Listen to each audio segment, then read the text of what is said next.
stance on some things that's going on through this show, man. So I appreciate you for tuning in. Michael Jackson. For those who don't know, Michael Jackson is a fellow Dunwoody Wildcat. I always have to rep. Here comes another Dunwoody Wildcat. Will BJ Gary. Yeah, y'all see these Wildcats doing some great things, man.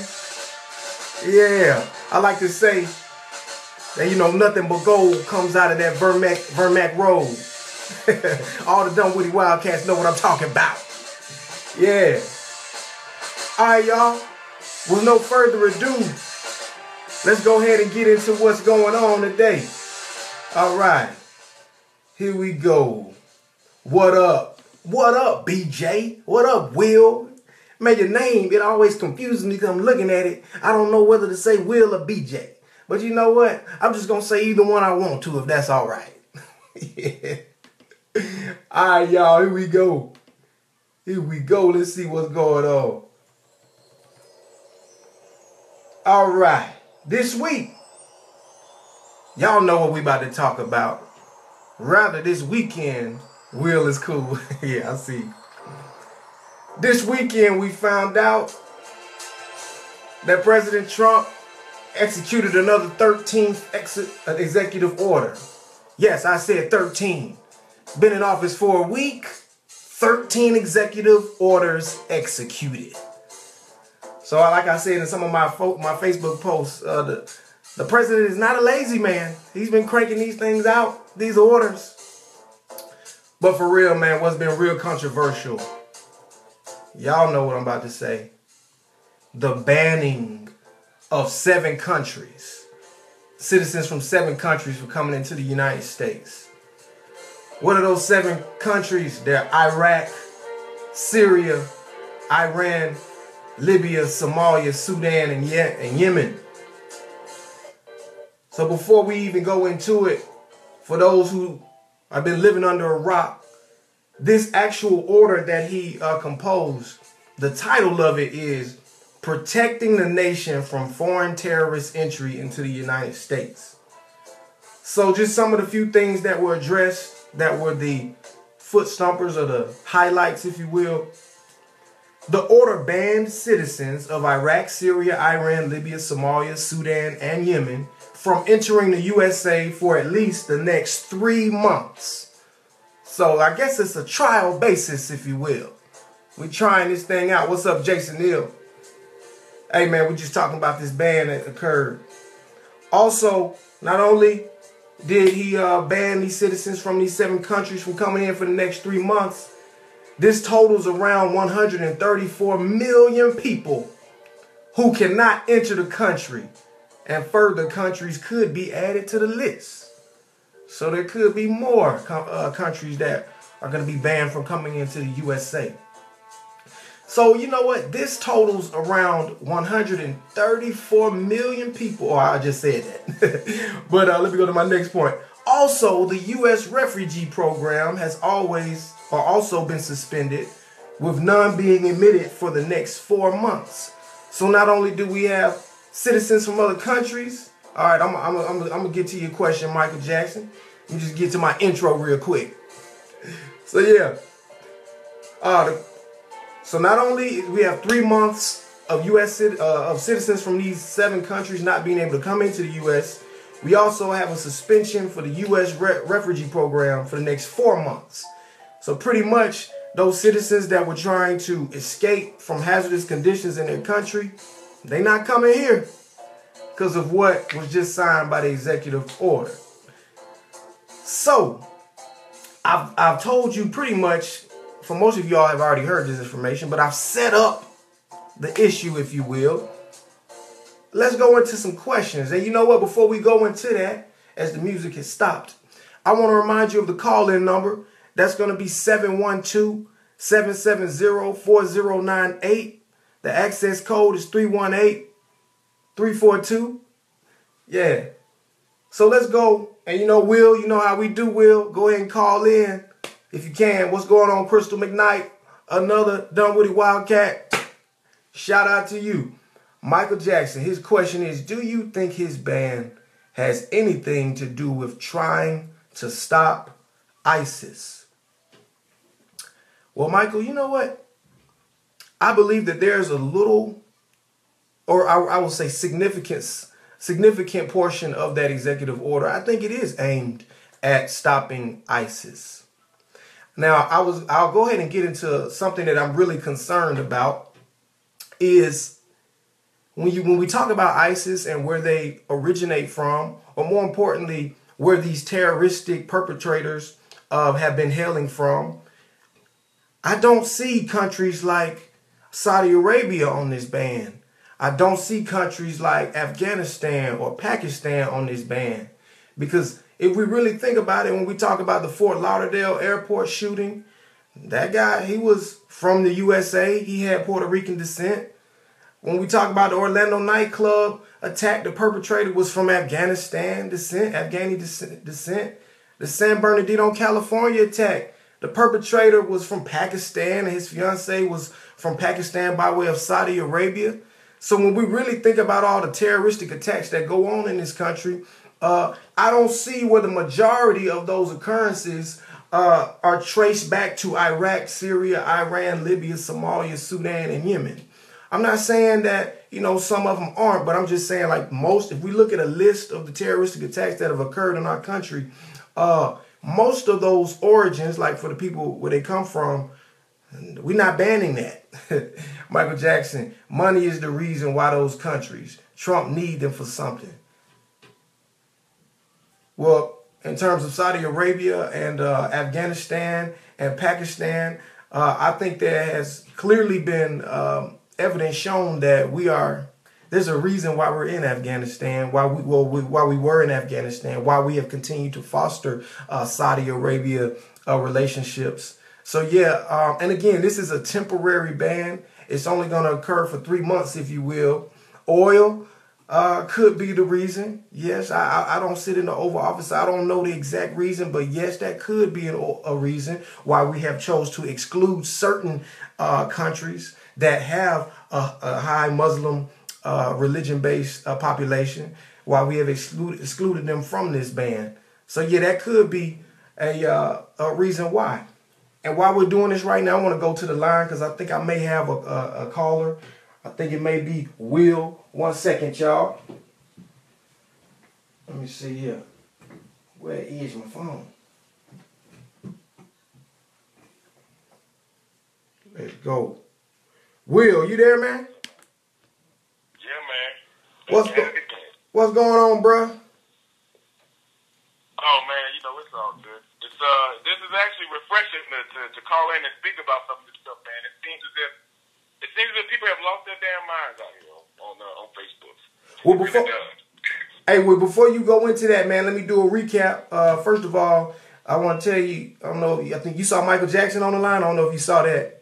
Did you see? Yeah. You were giving your take when I called in. You were starting to give your take on whether or not this has something to do with ISIS.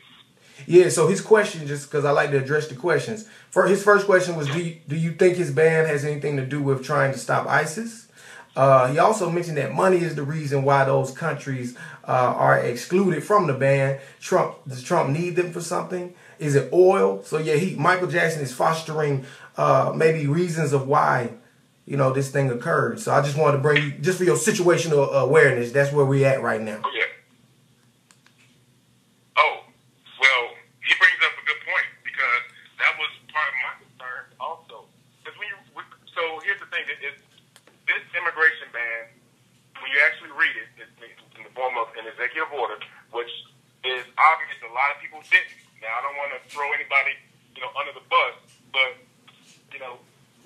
I would assume that people that are listening, watching right now have at least read some of it.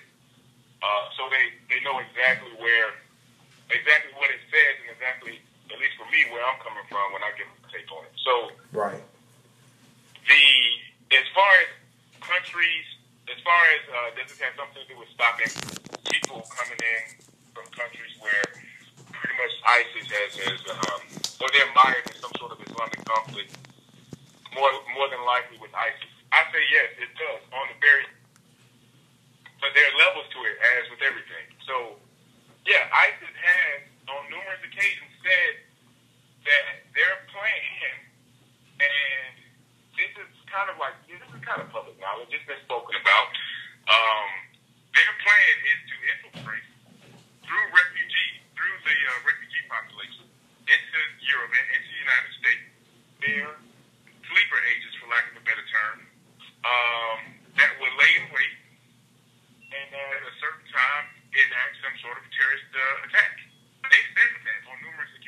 Mm-hmm. And this is just stuff, you can find as classified. They have openly said this. So when you think about it on just off of that principle, the immigration ban does make sense. It makes perfect sense. Now, the problem that I had with it, I can understand Michael Jackson's question, and I even understand why I have a problem, even why specifically I have a problem with other countries not being on that list. Money more than likely has a lot to do with it, but at the same time, I'm trying to gather my thoughts because I know where I want to go with this, but I don't want to leave any stone unturned. So money is an issue. Money is one of the levels, but at the same time, we're talking about banning individuals from specific countries. People think, oh, this is a religious ban. No. The only time, as far as my knowledge, with regards to immigration, which I'm pretty sure is handled under Title 8 U.S. Code, you can ban people from certain countries. You can ban immigration of people from certain countries, from certain nation states, not of a certain religion. Now, you can ban or you can let people in. You can let in refugees from certain religious groups if they're fleeing their country of origin due to religious persecution, and that country, that religion has to be a minority in that country. So in this case, Christians. That's where people are, and he already said that he wanted to do this. It seems like we've forgotten all about the Christian population in these countries, and their plight and them trying to flee, because where can they really seek refuge? They're mixed in with a bunch of who knows what, and they're trying to get over here too. But it seems like we've turned kind of like a blind eye to them. There's a significant amount of Christians in a lot of these countries full of turmoil right now. So going back to the ban, he's enacted this ban on these certain countries. What's interesting about these countries is that, if I'm not mistaken, they were put, while Obama was still in office, they were put on the State Department's either failed state list, or they had some significant travel advisories for anyone traveling to this country, the U.S. citizens traveling to this country, because of the craziness that's going on. What this ban actually does is allow kind of like it set up a moratorium in place so that we can, number one, completely figure out our entire vetting process for refugees coming from this country. And the reason why we have to do that is because these countries are so either they are failed states or so close to being failed states that when we reach out to those countries to get information on these individual refugees that are coming here that we're trying to vet for visas or what have you, we don't get anything back, or we get very little back because that infrastructure has been utterly destroyed. So we really don't know who the hell is coming in here. That, on top of a lot of vetting processes, which I forget it was some program that was it was a waiver program, that was enacted that required, or that did not require, an actual in-person interview. So you had a lot of stuff like that was going on behind the scenes that was included in the refugees, in my case, quote unquote vetting process, really a non-vetting process, with these refugees coming in. So I can understand exactly why he put all these things in place. It just so happens that Saudi Arabia and Pakistan are not failed states, or close to being failed states, or in the midst of a hot Islamic conflict within its borders. So it doesn't make much sense to really put those countries on the list or within this ban. Does that make sense? I know I've been running my mouth for a while. Well, let's get back to that. First of all, let me go down this comment that Michael Jackson has. Do you think the banning of more countries will follow? Because it kind of goes into what you were just talking about different countries, basically. And this is me. I'm gonna be honest, man. Good point. Okay, Michael Jackson says good points, Will. He said, I know. Hey, yeah, okay. So, okay. For the guy who is not receiving great intel briefings every morning, for the guy who's just going to his 9 to 5, i.e., Derrick Cash, because I mean I don't get these intel briefings every morning. Sometimes I just have to operate with logic. So for the guy who is, please enter your PIN followed by the pound or hash. If you do not know your PIN, please enter pound or hash. Are you serious? I'm gonna just okay. What about that? Thank you. Yeah. What's up? Oh, there you go. All right, we still on. My bad, y'all. Yeah, for the guy who just the guy who doesn't get intel briefings every morning, who's just operating off logic like myself. When I think about these attacks that have occurred on U.S. soil, because I mean this executive order is to protect the nation from foreign terrorist entry. So when I think about the terrorists that have been successful in committing these crimes on U.S. soil, and I look and I tally them up and I look at a list. Yeah, so most of them, I'm not saying all, but most of them have origins that are not even, their countries are not even on this list. Like most of them have origins that are traced to Saudi Arabia, that are traced to Afghanistan, that are traced to Pakistan. So for the guy who's just trying to come up with like a common sense theory, why are they on this list? And to even add to Michael Jackson's comment about will there be banning of more countries, I mean, to me, I would think the logical answer is yes. If we're trying to make sure that those folks that have done bad in our country, that those folks don't come back from the country that they came from, to me, we would add Afghanistan and Pakistan and Saudi Arabia. I mean, the 9/11 terrorist attacks, those guys came from Saudi Arabia. I mean, am I off track on this? No, you're absolutely on track. And this was part of my issue with it too. But see, at the same time, okay, 7 countries, right? These 7 countries were put on here within the past 8 years. I want to say probably within the last, 3 years, under the Obama administration. This is what you guys got to understand. This is really more of a continuation of what was already identified as a problem earlier on. It's just that not much was done about it during this past administration, to be completely honest with you. So these countries were already identified as a problem. The issue is that they either are or close to being failed states. So this is kind of like, okay, we're going to attack these 7 first, but they were already identified as a problem. All right.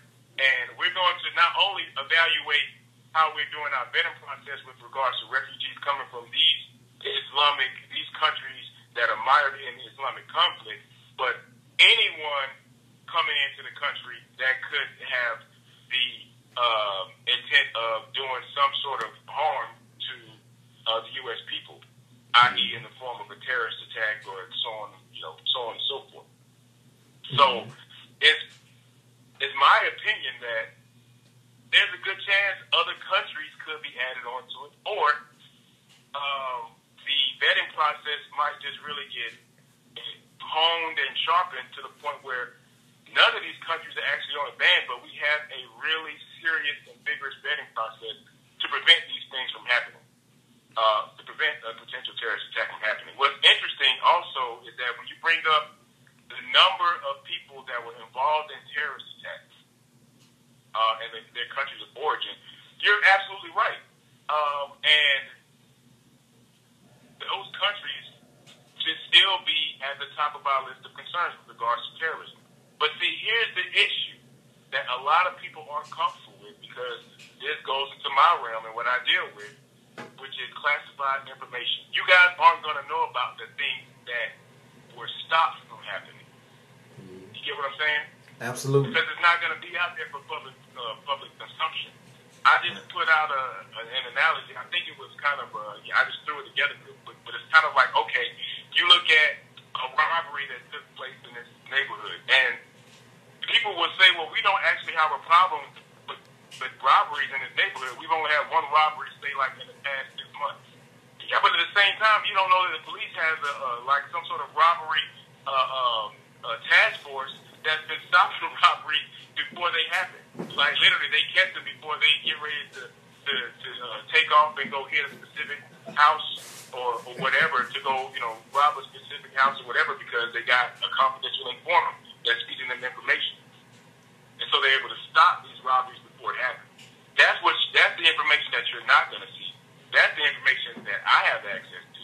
And I can tell you that it's not just these countries that you see on here. It's not just these 7. It's not just Pakistan, Afghanistan, Saudi Arabia, and other countries that have been identified that you brought up and that Michael Jackson brought up earlier. It's a whole host of other countries, too, that you guys won't really ever know about until you, for whatever reason, I wouldn't suggest doing it unless you really want to live this crazy type of weird lifestyle that people in my profession have. Unless you really want to know that stuff, you're not really going to know it until you come over to, I guess, quote unquote, the dark side. Okay, I want to go to another comment that Michael Jackson has stated, but I also want to plug in the call-in number for anybody who wants to call in and voice their opinion about this topic. The call-in number is 712-770-4098, and that access code is 318342. All right, let's go to Michael Jackson's comment.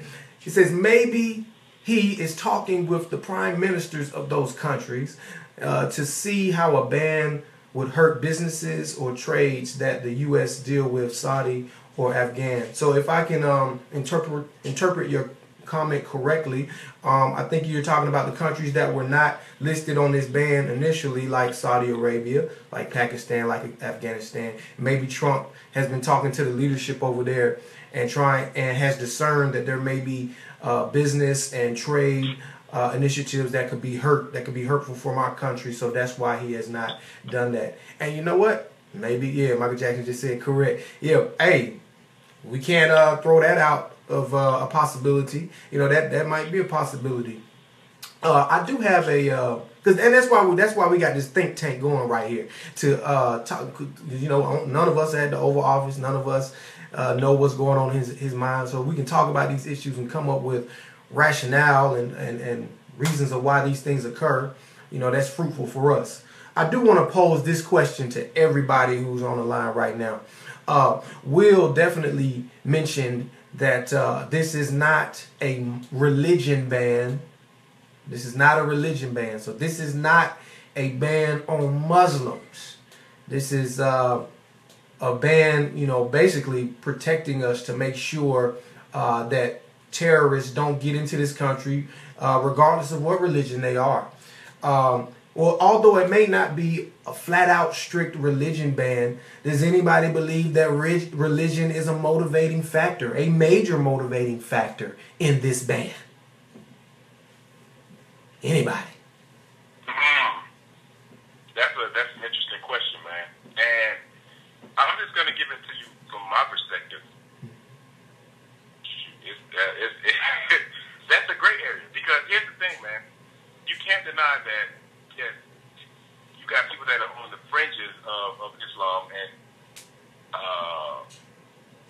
have consolidated themselves into various different groups. One, the biggest ones that we're most familiar with being ISIS and Al Qaeda, right? And they use Islam and distort it however they see fit to fit their terrorist ideology. So if you look at it from that perspective, yes, it is based on religion. I mean, it just so happens that with regards to larger scale terrorist attacks, and we aren't talking about lone wolf, shooters and stuff that people like to bring up, the white guys or whatever. Hey, this crazy white dude that was heavy medicated on serotonin reuptake inhibitors also grabbed a gun and started shooting up schools. No, we're not talking about that. We're talking about people that have either been self-radicalized or claim they were part of a group and are or have an ethnicity or an immigrant from one of these different countries of origin, or they have a country of origin from one of these countries that we were talking about earlier. It's kind of hard to separate those, one from the other, because these countries are inherently, know, if you look at Islam and Sharia law, I mean, these countries have pretty much Sharia law kind of written into their actual government law at the same time, or they're governed by Sharia law altogether. You know, I mean, I believe Syria had a constitution, Libya had a constitution, and so on and so forth, but they still have larger aspects of Sharia law written within their law. Whereas our law in the United States is, yes, we have our religion, but we have multiple, we have so many different religions here in the United States. You can't just say that, oh, this is a Christian country based off of Christian laws. Well, we were founded on Christian ideals, but I wouldn't go as far as to say that, yes, all of our laws are based solely off of Christian ideals. Whereas it would not be a stretch to say that with regards to these countries, these other countries that we're talking about. So it's really hard to separate one from the other. Oh, yeah. I like that. It is hard to separate one from the other. And let me give you my opinion on this, Michael Jackson. When you say, because you have another comment, you say, I think the vast majority don't understand that it's not a religion ban. I agree with you, Michael Jackson. And so here's my stance on this. It is not a religion ban. It's not, because if we look at the title of the executive order, which I don't think a lot of people have, but if you actually look at the order, if you read it, it says it's protecting the nation from foreign terrorist entry into the United States. It doesn't say anything about we protecting the nation from any Muslims coming into the United States. It doesn't say anything about that. But here's a caveat, people. Now I'm kind of a country boy at heart, and sometimes I bring out these sayings. You know, sometimes they say, you know, they have the gun, don't give them a bullet. So if I'm a Muslim right now, I understand that the West, the Christians in the Western Hemisphere, i.e. in the USA, we got the gun, right? But y'all keep giving us bullets, because every time terrorists, well, not every time, but 90% of the time when terrorist activities occur on our soil, it's traced back to someone, a perpetrator that has Muslim ideologies. So it's like, he's not flat out, and I say he is in Donald Trump, he's not flat out saying this is a ban on a religion, but come on, y'all, you can put two and two together. It's not Buddhists that are doing these attacks. It's not, for the most part, 10% of the time it may be like a Christian or something, but 90% of the time it's not a Christian doing these attacks. It's usually somebody who believes in the Quran and who worships Allah. So yeah, religion, I believe religion is a factor in this whole scenario, although it may not be directly outlined in the order. Also, let me go to another comment. Anthony. Real quick. My bad. Go ahead, Will. No, you just pointed out the biggest issue that I have with folks. You said if you read it, and what people don't do, they don't read the stuff, man. Yeah. They let CNN, MSNBC, Fox, whatever, give them their opinion instead of actually reading. Like, you can dispel so much of these crazy arguments or these things that get spewed out of the TV if you actually just use that wonderful resource you got in front of you, that iPhone, that computer, whatever, and get on there and actually read the thing. And then you can see that some of the stuff that they're espousing doesn't make a lot of sense, doesn't hold a lot of water when you read the actual document. Okay, let me go to Anthony C. Thomas's comment. For the sake of the country, you can't sift through people based on religion. I agree that can't be the sole, denominator, if you will, in sifting through people, in vetting through people. Now, that can't be the sole element. But Anthony, like I said before, they not gonna say this, out in public, but you best believe folks at the airport or wherever who are screening these folks, you best believe that when they see Muslim, when they see somebody, wearing their garb and all that, you best believe they concentrating on them based on what has happened in the past. So yeah, it's not gonna say that, we're banning a religion, but hey, the stats show that these people have contributed to most of these terroristic events. That's just facts. I say it on my Facebook, and I really believe that. You know, people. Some people are spiritual, some people are not. Some people, some people let God guide them. Some people don't. But at the end of the day, I'm about facts, logic, and morals. So, when I talk about when I talk about the vetting system and all that, people are going to be looking at facts to sift through, to vet these people. That's just what it is, man, for real. And I agree with you, but here's the other part too. The people that are doing the vetting have access to information that people like myself have access to. Because if you look at it, we're talking the Department of Homeland Security, right? And also important that the Department of Homeland Security is going to be ginning up. It's going to be sent to the director of the FBI. It's going to be sent to the director of national intelligence, so on and so forth. Those are actually three players. When they say 17 different intelligence agencies, that's three of what they're talking about right there. So with regards to that, they're going to have access to the information that we have access to know about. Different operations that have been thwarted, different people that we're going to be looking for, and or different, people coming from certain groups or certain parts of our country that we're going to be looking for. Things, questions that we're going to ask them in the vetting process to kind of flesh out what their true intentions are. Yeah, it's going to come across as intrusive. It's going to come across as people are going to say, "Oh, I can't believe this, that, and the other." But at the same time, you don't have access to the information that people that are doing the vetting have access to and are using to ensure that these people are genuine, non-malicious intent when they enter into the country. The problem people have is that they think that there are simple solutions to problems, and there aren't, man. It's only trade-offs.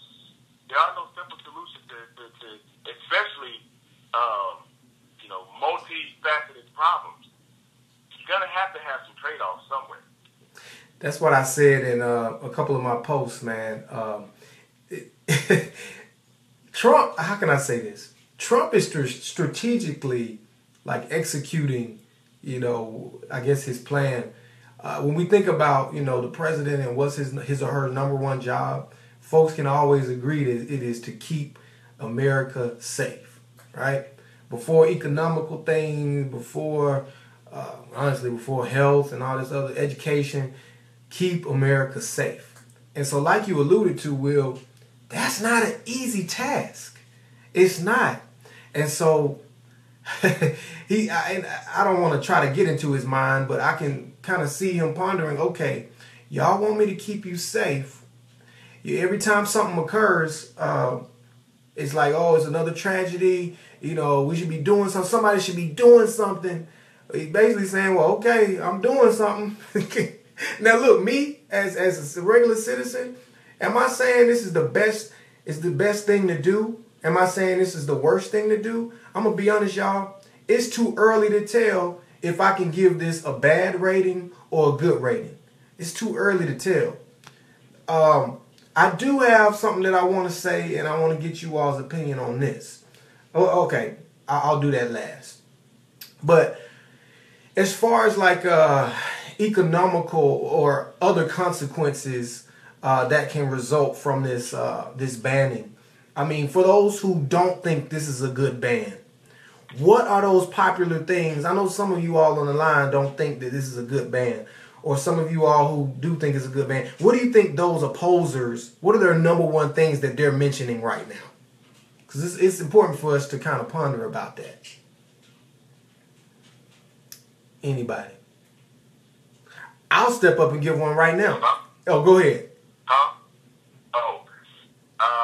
From what I've seen, it's basically rhetoric, man. That's what I see. I commend Anthony Moore on there. I mean, I comment on his posts and stuff sometimes, but one thing I like about him is that he still, he doesn't follow the crowd. He's going to say what he has to say, but it's going to be based on, him looking at whatever facts that he has access to and coming up with a cogent argument as to why he feels the way he does. So I commend him for calling in and giving his opinions on stuff. But what I see a lot on Facebook is people spouting rhetoric. Oh, it's racist. It's this. It's that. Well, what if they ban, Americans going to this country and that country and blah, blah, blah. And here's the reality. Yeah, you can ban whoever the hell you want coming into this country or going to whatever country based off of their constitution. You can ban, you don't, see, this is what people don't understand. If you are not a full citizen, right, with regards to immigration, you have a green card, you have a permanent resident status or whatever, you are still not a full either natural born or naturalized citizen at that point. So you can be removed, you can be denied re-entry. It's within the U.S. code. You can be denied re-entry into the country for whatever reason. Now, whether or not that reason holds water, that's a different story. But, people just saying, oh, it's wrong and tourism and this, that, and the other. I get it. What you're spouting is rhetoric that you saw on CNN and MSNBC. That's what you're doing. Because if you actually look at the code, if you actually open up that little thing called the U.S. code and start looking through this stuff, you'll see that, yeah, it doesn't take much. We can ban anybody from coming here for whatever reason. Now, you can't do it to U.S. citizens. That's a whole other issue. They try to do that to U.S. citizens. It is unconstitutional. That's the difference. Oh, so okay, let's hop on that. They can't do it to U.S. citizens. Now, people aren't green card holders. Now, I'm not the smartest man. I'll be honest. I don't know a lot about visas and green card holders, but I thought green card holders, like, they're U.S. citizens. Like, they're not folks that, just have a visa where it just allows them to come in when they need to. I thought green card holders were like permanent residences. They have permanent residences. I thought these guys and gals were U.S. citizens. Am I wrong? Because I'm not afraid to be wrong. You're not completely wrong. What has happened over the years is that so if you're a green card holder, you're some sort of, you're still an immigrant. You aren't a citizen at that point. So you don't have full rights as a U.S. citizen. You get extended certain constitutional rights as a U.S. citizen.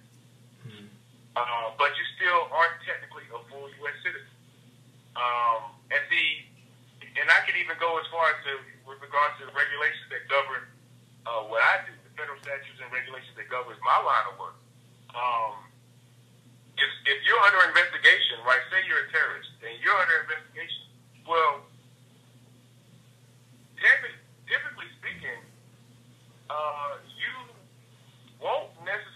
we don't necessarily have to go through the same process to get, what is it?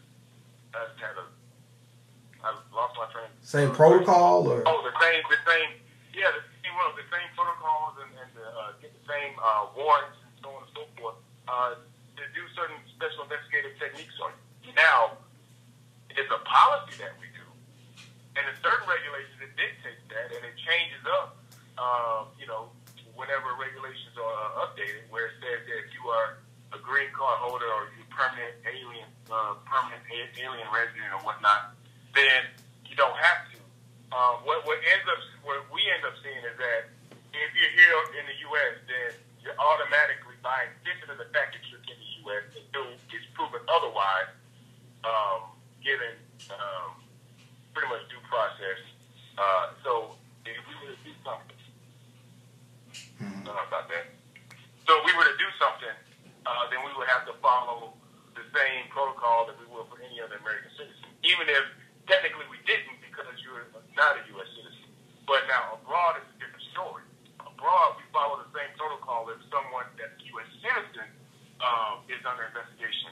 But if that person is just an alien and they are on U.S. soil, that's a whole different story. I'm telling you this because this is stuff that actually happened.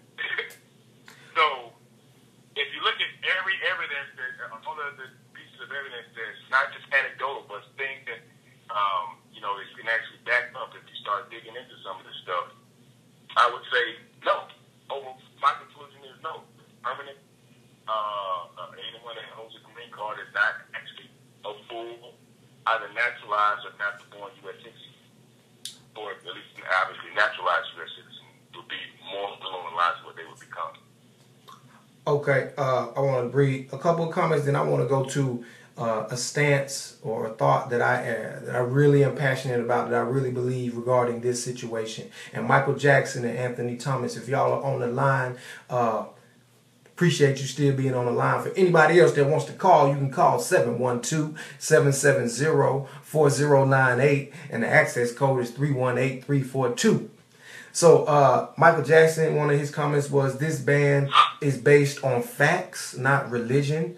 And sir, I would concur with your thought there. I do believe that. Still here, Mike. Appreciate you, man. I know it's kind of long sometimes. Also, Anthony C. Thomas, hidden agenda. I can dig it. Hey, perhaps, my brother, perhaps it is. There's some things that are hidden in there that we are not privy to. Okay, so Mike, you say you're still here. I know Will's still here. Yo, this is a real thought that came to me today. So, because I'm a big thinker, right? So, a Republican president has to operate in this manner. What am I saying? A Republican president, when we talk about terroristic activity, has to treat the symptoms and not the root. What am I saying? Really, the issue is not about Muslim theological perspectives of how they want to, annihilate the West. It's not about that. It's not about, oh, well, these are where most of the people are coming from, so we got to... It's really not about that. If you think about all the terroristic acts and events, it's been an issue regarding the right to bear arms, the right to receive arms. All of these incidents that have occurred, how do you think they've been getting these weapons? You think they've been shipping them over from other countries? Oh, well, my uncle, he lives back in Iraq. He just sent me all of these guns, and now I'm about to carry out this attack. No, people. I am convinced that a lot of these terroristic attacks, be it from folks that are motivated by the Muslim religion, whatever, I'm convinced that they have had easy access to arms in this country. So when the arms are so easily attained in this country, I don't care if you believe in the Quran, if you believe in the Bible, you can still take that weapon and knock out anybody however you want in a minute or so. It doesn't matter. So if you are a Republican president, of course, historically, it has not been your agenda to address the Second Amendment and how guns are too available in this country. Of course, you're not supposed to be addressing that. Of course, what is the other option you have to address? Oh, well, since I don't want to touch the guns, let me just go touch the people that, or the demographic that makes up these occurrences, these criminal occurrences. So let's not focus on the guns. Let's focus on the people that most likely use the guns in these situations. So it is my strong conviction that if there was a and it's not just because I'm a Democrat, but if there was a Democrat president in office, something tells me that the Democrat president would probably try to address the root and not just try to go after the symptoms. They say you got a cold, the medicine, it really just makes the symptoms weak. It doesn't really take the cold away. I think that's one of our situations right now. Am I totally off track? I don't know, because I tend to think that when we're looking at problems, my Democrats tend to look at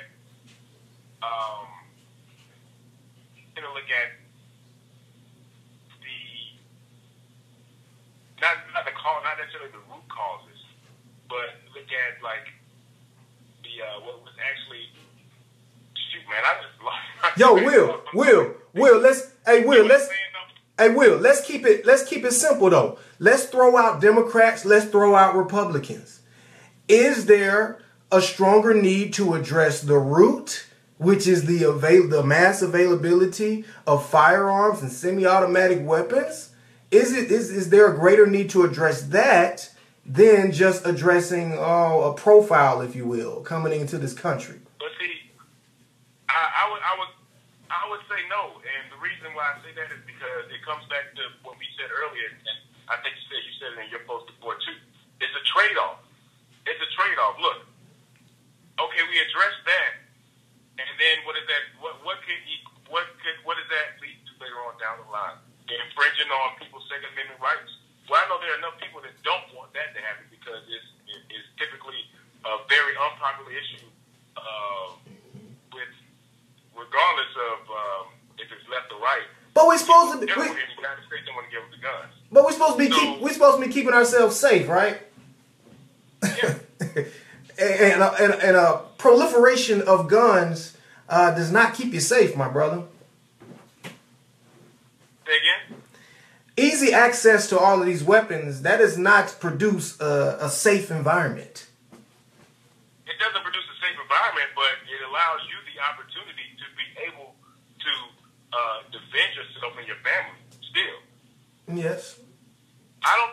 Remember, I think we said this earlier too, there is no such thing as a safe environment. Mm-hmm. I mean, did we not agree on that earlier in some earlier discussions? We did agree on that. There's no such thing as a safe environment because you got some crazies out here. So yes, I agree. Yeah. But I just find it interesting that we wouldn't focus any attention, or not any significant attention, on the actual weapons that are being used to create these terroristic events. We're just focusing on the people that actually, get the weapons. Yeah. This is a good piece of fact that you own right here, because it brings up something that I know the former president, President Obama, said several times, which and it was in regards to gun legislation to limit accessibility to firearms when they were trying to say, oh, we just want to do background checks and so on and so forth. And you can argue as to whether or not that will lead to later on down the line, but he said something to the effect of, if it saves just one life, it was worth it. Okay. At the expense of other people, if it saves one life. Kind of like the same thing, okay, if you want to look at it from a crude perspective with this ban, well, yeah, we're banning all these people from these Islamic countries, but if it saves just one life, you get what I'm saying? Yeah. And I hope you hear where I'm coming from. Honestly, when I think about it, I'm always for multifaceted approaches. I would love to see, not only are we focusing on the demographic and the profile of a terrorist like we've been doing as apparent in this ban, I would also like us to join that with actually addressing the easy access to these firearms. I mean, and that's an issue that's not going away, but we know Republicans, we know that's an issue that you just don't touch. But I'm sorry, as long as we have an issue with the San Bernardino, California, or Orlando nightclub, as long as we have issues where folks are just shooting folks and getting those guns easily to do it, I mean, I'm not gonna stop talking about that. I think it's easy when you're a Republican, you just want to turn your head and your nose to the person that's actually doing the crime. But come on now, sometimes we got to actually address the weapons that are being used as well. That's my only point. Well, you know what? I can agree with you on that, but I think that again comes down to whatever that gun legislation is in that individual state. Because here's the other thing that we got to look at. Rarely does it happen where someone is self-radicalizing and no one noticed anything. People notice, they just don't say anything for several reasons. Either they don't want to believe it, or they are impartial to it, or they don't want to come off as being quote unquote bigoted or racist or prejudiced, exhibiting some sort of prejudice or what have you. But typically speaking, these the Orlando nightclub shooter, San Bernardino, they were espousing there were certain behaviors that were going on and people just didn't want to report. Now, here's the thing, it gets reported and an investigation opens up, right, and is ran through to the fullest extent. There are certain consequences or there are certain mechanisms that can be put in place while individuals are under investigation to keep them from accessing certain firearms, so on and so forth. To my knowledge, that hasn't happened in those two cases that you brought up, but it is possible. I know the Bureau can do that. Yeah. I mean, I've seen them do that before.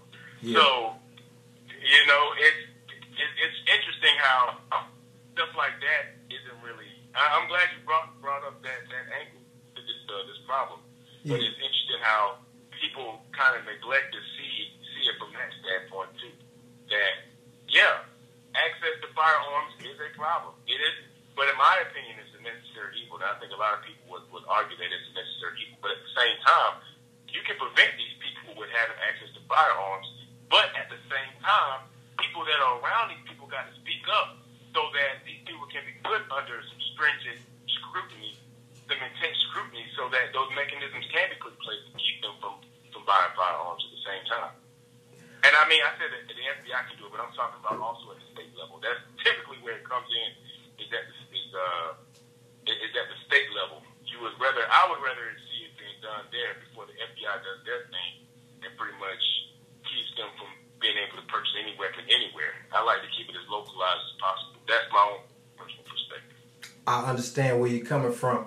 Appreciate that comment, Will. For all the people who are still on the line, I want to definitely give you all some takeaways, some recap right now, because we've been talking about this ban that Executive Order 13, I believe, made sure it happened. If you've been living under a rock, there was a ban that required citizens of Iraq, Syria, Iran, Libya, Somalia, Sudan, and Yemen. Y'all can't come in our country right now. You can't come in for the next 3 months. Also, you know what? If you were benefiting from the U.S. refugee program, whereby tough times were occurring in your country and you could come to us and things would be all right, y'all can't come to our country either for the next 4 months. Because just like Donald Trump said, we got to figure out what the H-E-double hockey sticks is going on. That's what he said, and guess what? He has acted on his promise. But let me tell you all something, y'all. For those who believe this is a religion ban, I am not convinced that this is a religion ban. I'm not convinced that this was done just to make sure Muslims were not coming into our country. I can't make that conclusion because when I look at the actual executive order, it says at the top, as the title is Protecting the Nation from Foreign Terrorist Entry into the United States. It does not say protecting the nation from Islamists. It does not say that. So another recap as we talked about tonight. One logical question that I had for the night was, I see all these countries that are on this executive order, but when we evaluate all the terroristic activity that has occurred in this country, many of the folks that have done these acts, like the folks, the guy in the Orlando nightclub shooting, or the perpetrators in San Bernardino, California, or the guy at Fort Lauderdale Airport, none of these folks were from Iraq, Syria, Iran, Libya, Somalia, Sudan, Yemen. None of them. No, they were from Saudi Arabia, Pakistan. Some of them spent time United Arab Emirates. So I would hope that logically, that we would, if you're really going to do this, that you would actually logically put the countries in that have actually done something to us. But like Will mentioned, there are several things that are not readily available for us. So there are some things that we don't even know about. There are some issues that are going on within the countries that have been listed on this ban that, we may not even know about. So that's just is what it is. As far as the executive order, continue to, I like to recommend reading the actual executive order, because I was so amazed that people on my timeline will give opinions but actually haven't even read it. So go out there and read it. It's available for you. So that's just a recap and the takeaways from this issue. We know it's going to be some, it could be some negative consequences if this is a prolonged effort. We know that there may be some economical impacts if you stop letting a lot of Muslims come into this country. I mean, we could talk about tourism income that we get declining. We could talk about investments and finance. If you didn't know, but they're 4 out of the top 10 sovereign wealth funds in the world are attributed to Arab councils, meaning there's like $2 trillion in assets that the Gulf Cooperation Council, I'm not going to get too deep. But bottom line, there are some wealthy Muslims out there that invest in a lot of stuff that goes on in this world. So if you want to cause bad relationships with them, be prepared for the consequences. And so, yeah. I will end this by saying, because we can go on to another topic if y'all don't have any more comments. I will end this by saying, you know what? If you think this is an easy decision, you're misguided. If you think this is an easy task on keeping America safe, you are misguided. It is a very difficult task. And you know what? We all have to put our minds together, not just the president, we all, his cabinet, the folks that he represents, we all need to put our minds together and actually come up with, good solutions for this, because it could affect us in the long run. So that's just my takeaways regarding I'm not going to say the Muslim ban, but the ban of these countries coming into, our country. Are there any... It's all good, man. Hey, anything else? Anything else anybody want to mention? Yeah, I want to do something real quick. What's up? For tuning in today. This is the only reason I do this, because I want to make sure that everybody's informed, everybody's educated, everybody understands what's going on in this world. And so we take what's going on in the world, and then we educate ourselves and others, and we become great leaders and strive to solve some of these heavy issues and problems that are in this world. I know the show's not perfect, but I'm getting there, y'all.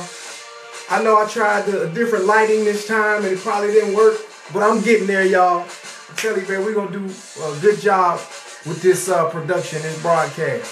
So y'all just stay with me, and we'll be fine, man. You can hit me up on Facebook at Derrick Cash.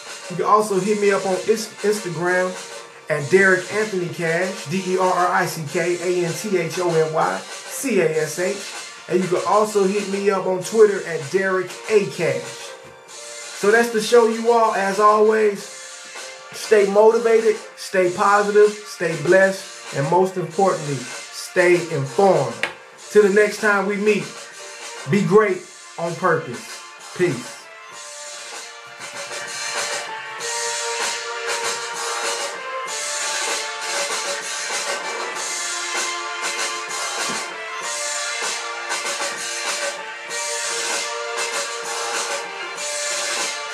No, really. Peace out.